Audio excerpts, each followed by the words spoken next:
Thanks, Tom. I suppose as an introduction to our session, I took this opportunity to maybe explain BAM's experience with BIM in our industry over the last, I suppose, couple of months even. In case you don't know who I am, my name is Paul Brennan, and I'm the Virtual Design and Construction Manager with BAM. I head up all things BIM related with BAM in Ireland, and I have a team of BIM managers, coordinators and technicians, and these are all, I suppose, project roles that didn't exist until very recently. And Michael Murphy, our BIM manager, is going to speak later on. But as a background to why BIM is important for BAM, we're a multidisciplinary company. So we have a building services division, we have a design division, we have an FM division, we have a property division, and we deliver projects as part of design and builds, PPP, and traditional measures. So I suppose as a multidisciplinary company, BIM affects us right through the whole process. We've 6 offices in Ireland, but what's important here is we're part of a larger BAM group, and that allows us to leverage experience from the UK and from Holland, as you've heard previous speakers talk about. We're not trying to reinvent the wheel, we're just trying to learn. BIM is very dynamic, it's moving very, very quickly, and it's actually quite hard to keep up with pace.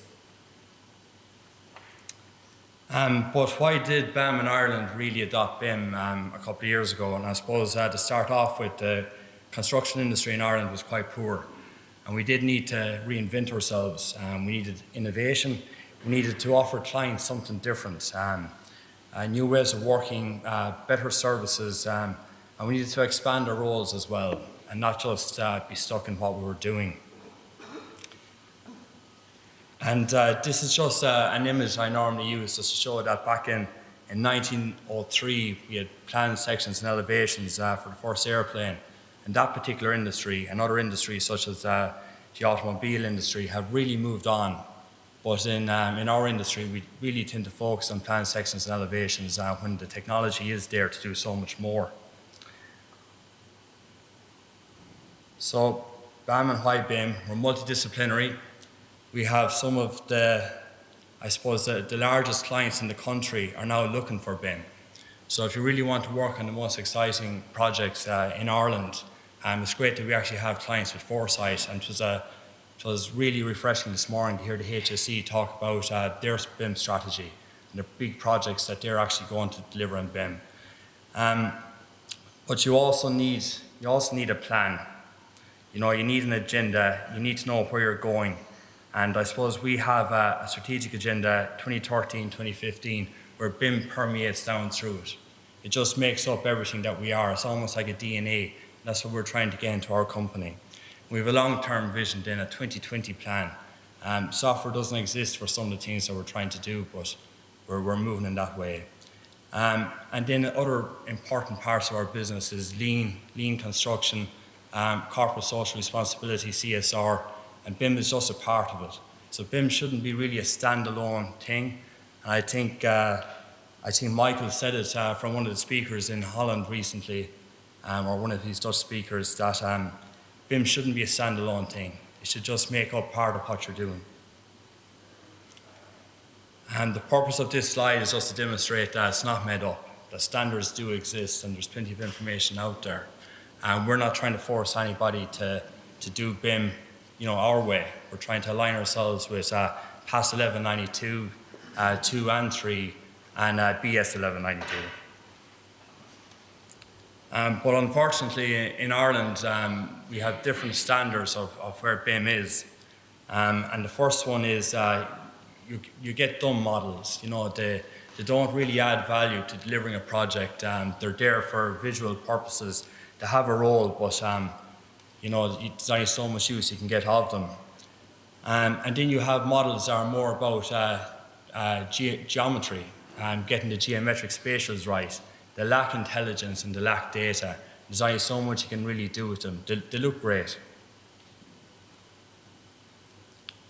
But it's the BIM, the capital B, capital I, and capital N, the information management, the information models, getting the right data and knowing what the data should be. So again, EIR documents from large clients are badly needed. We need to know what the end client is actually looking for in terms of data so that we can align our design development process, our construction-led process, or even commissioning process for the information that they actually need. And I suppose the different stages of BIM, everyone knows what they are, but the stage that most companies and firms in Ireland are operating at, unfortunately, is this. It's just 3D, it's just coordination, it's getting the designs right, which is great, clash-free and making sure that they actually work. But for, I suppose, companies like ourselves and others that are out there, all of these different stages are very important. You know, from getting the designs right, being able to sequence them, logistics, being able to estimate, get accurate, I suppose, quants, and being able to determine estimations and make decisions based on costs is very important. Sustainability, and then you have your FM side of it. So it's all about the multidisciplinary models. So it's very important that for model authors, that when they're actually creating models at the design stage and during the design development stage, that they're actually thinking about the guy that's going to be coming behind them. You know, the guy that's going to rebuild that model for sequencing purposes, the guy who's going to look at to make cost-related decisions, being able to pull these quantities off it, and then for the client down through FM. And there is a difference, I suppose, BIM and 3D modelling. They're great, they're badly needed, drawings will never go away, but this is the space that we need to be thinking about, or we need to be ambitious towards, you know, the greater BIM, the whole life cycle of a building, and not just delivering the project through design and construction, and even the early stages of FM, but the whole life cycle of it. Multi-purpose models, the visualizations, very important. A little bit of augmented reality there in the top left. Clients need to know what they're actually going to get. And it's very important that they can see where their money is going to go. So hopefully these images, I think most of them are actually from our current hospital projects. That's from Galway. And then we're doing a job in town called the Mercer Institute in St. James's. So the visualizations are very important.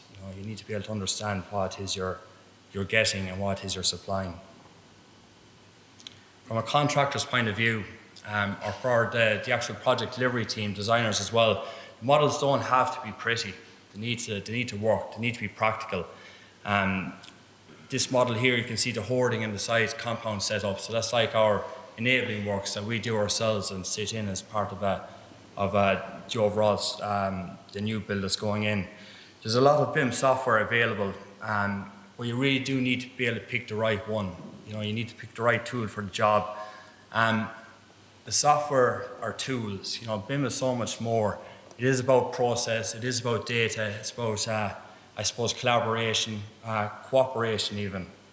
But the different tools are out there. You just need to know what it is you're trying to do, pick it, and then bring it all together. I suppose, as a contractor delivering projects on site, health and safety is very important. No job or no project is worth it if there is a fatality or a serious accident. So by leveraging these models, using a different piece of software, a different tool, we can very easily create health and safety videos, induction videos, or just even toolbox talks. So that's the CUH, the Acute Adult Mental Health Unit down in Cork, Cork University Hospital. That's the actual complex.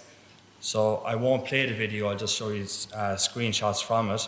We're able to show where the project is, the main entrance gate, the site pedestrian gate, the actual accommodation, the reception, the foreman's office, health and safety, person office, the drying room, the engineer's offices, the site assembly points, the site access points. We can do this in different languages as well. As part of a video or a movie, it's not that long, that you're able to play at time of induction. So you're just leveraging the models and leveraging the federated model and, just to aid safety on sites. Temporary works, another important part of what we actually do as well. Permanent structures for a temporary period of time. Before, when we actually looked for designs for temporary works, we got 2D drawings.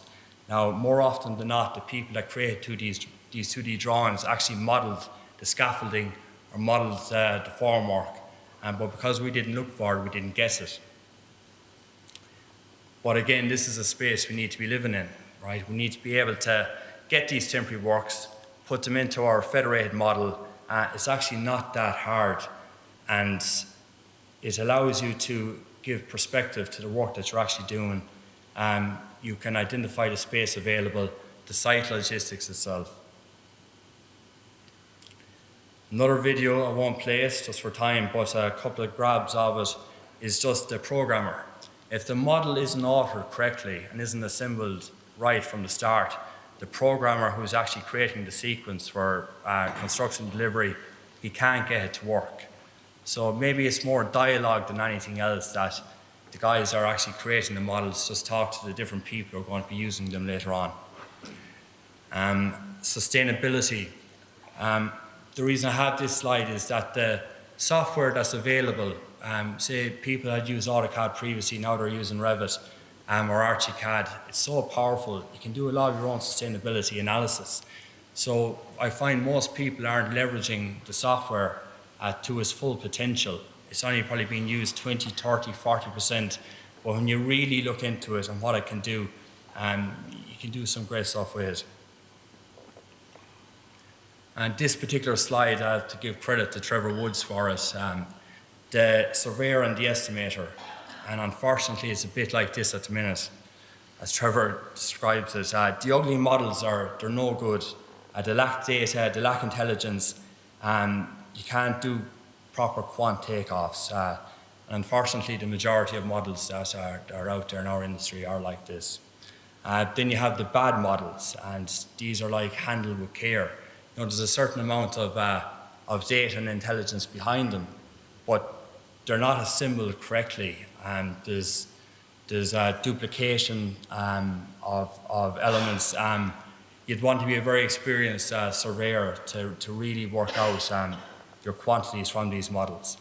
But there is good models out there as well, and there is estimation software that's there, quant takeoff software that's there that can consume these models. So I suppose when you are model authoring or getting into the business of creating models, you need to think about the guys who are going to be trying to consume those models later on. Sorry, Michael, I'm just conscious of time there. So I just wonder, the rest of the team session, how long is that going to take? I'm just conscious we get out of here by 10 o'clock. Yeah, about 10 minutes each, so I'm nearly done now. Okay.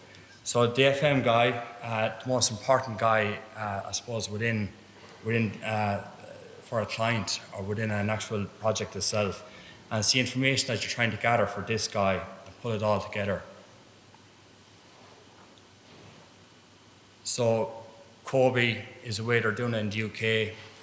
It's very, very difficult to get your head around it. So if you are trying to get into the space of Kobe, you need to understand IFC settings and Kobe. And just quickly moving on to the people, the process. You know, it's so much more about communication, collaboration, and this is what you're actually trying to avoid. You know, and cooperation as well was a word I learned last week. It's very important in all things BIM. And just the idea of this slide here is, you know, is it a cost? You know, that really needs to be determined, or is it an investment? Just really need to understand where it is you're coming at from your own business side. Then you have to train or not to train. You know, you want to do BIM, or, you know, you need to have the people in place and train them up for it. And just questions for most firms out there is, you know, what is your plan? You know that there's so much out there, there's white papers, there's so much documents, you can really strategically align your business to deliver. And just my final slide is this. The QS is probably the most important guy in delivering a project. He needs to get the quants right, he needs to know what the quants are. And again, I've only learned this in the last couple of months. People are saying that BIM will be the death of the QS. That's actually not the case at all, you know. And unfortunately, there is no red button magic red button for the QS that they can just pull his costs from.